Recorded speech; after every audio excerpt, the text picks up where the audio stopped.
পর এবার দর্শকের কাছে রাক্ষস হয়ে হাজির হচ্ছেন অভিনেতা সিয়াম আহমেদ। বুধবারে প্রকাশিত রাক্ষস সিনেমার টিজারে দেখা যায় ধবধবে সাদা ঘরের মেঝে জুড়ে ছোপ ছোপ রক্তের দাগ, তার মাঝে রক্তে ভরা একটি বাথটাব, সেখানে নিথর পড়ে আছে একটি বাঘ।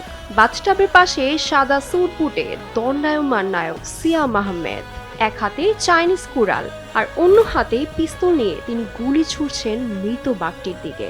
সিয়ামের চোখে মুখে ফুটে ওঠে এক ধ্বংসাত্মক অথচ বিষাদগ্রস্ত অভিব্যক্তি, আর দাঁতে কামড়ে ধরা একটি গোলাপ ফুল, যা স্পষ্ট করে রাক্ষস মোটেও কোনো সাধারণ ধারার সিনেমা নয়।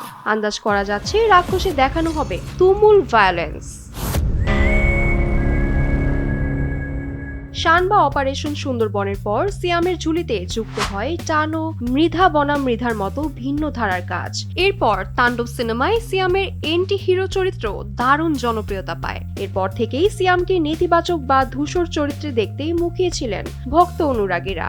তবে কি রাক্ষসে ভক্তদের সেই ইচ্ছে পূরণ হবে? চলুন জেনে আসি সরাসরি সিয়ামের কাছ থেকে। আমার অডিয়েন্স যেভাবে আমাকে চেনেন, আমি ড্রামা বেস কাজ করেছি, আমি রোমান্টিক কাজ করেছি, আমি একটু গ্রাউন্ডেড কাজ করেছি, মানে আকাশে উড়ে যায়নি কখনো। তো এবারও আমি আকাশে উড়বো না, তবে কতটুক একটা মানুষ তার ভালোবাসার কারণে ভায়োলেন্ট হতে পারেন, কতটুক অ্যাগ্রেসিভ হতে পারেন এবং একটা ডিফারেন্ট ক্যারেক্টার হতে পারে, আই থিঙ্ক অনেক এলিমেন্টস আছে, but at the end of the day people will love this character. তো যেই দেশে অথবা যেই সময়ে আমরা বাস করছি, সেই সময়ে যদি পরি, তারপরে হচ্ছে যাদেরকে আমরা বলি যে সুন্দর সুন্দর মানুষ, এখন তাদেরকে দিয়ে যদি জিনিসটার কাজ না হয়, পুতুল দিয়ে যদি কাজ না হয়, তাহলে তো সেই দেশে রাক্ষস লাগবে। বুধবার বিকেলে এফডিসি প্রাঙ্গণে রাক্ষস সিনেমার প্রেস মিটে এসব কথা জানান এই অভিনেতা। এ সময় উপস্থিত ছিলেন সিনেমাটির নির্মাতা মেহেদী হাসান হৃদয়। রাক্ষস প্রসঙ্গে এই নির্মাতা বলেন, আপনাদের ভালোবাসা নিয়ে সেকেন্ড ফিল্মের যাত্রা শুরু করছে।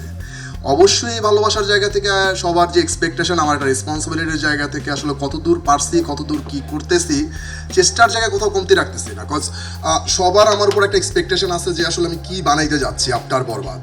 সো ওই জায়গা থেকে আমি তো একটু নার্ভাস আছি, তারপরেও আসলে দীর্ঘ 1 ইয়ারের মতো হচ্ছে মানে চেষ্টা করলাম গুছায় কোনো কিছু বানানোর। সো গুছায় যেটা বানানোর চেষ্টা করতেছি, ওইটার এক ঝলক আজকে।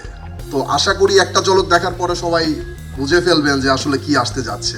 এছাড়াও উপস্থিত ছিলেন সিনেমাটির কলা কুশলীরা। প্রথমবার বাংলাদেশে এসেছি, আর আমার ফার্স্ট সিনেমা আমি করতে চলেছি, তাই জন্য আজকে দিনটা আমার কাছে ভীষণ ভীষণ স্পেশাল। আমি ওভার এক্সাইটেড হয়ে আছি। আমি অনেকবার উপরওয়ালাকে থ্যাঙ্কস জানিয়েছি।